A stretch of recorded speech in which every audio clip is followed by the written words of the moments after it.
Natural place a zipper on a north facing upsie.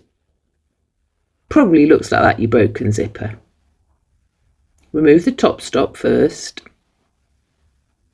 It's a little bit of plastic or metal that stops your zipper running off the top.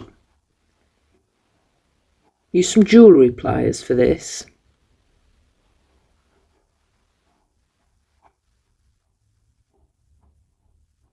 A bit fiddly sometimes. Okay, so now the zipper can be removed.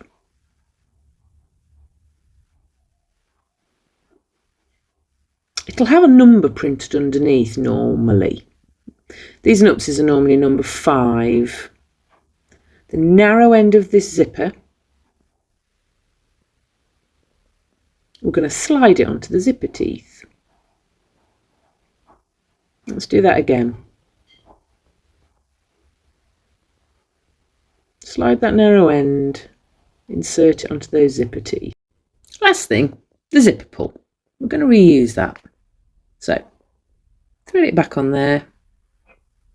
Lovely. This is all the waste that I made from that. Works perfect. Pop a follow on Upcycle Kit for more outdoor repairs.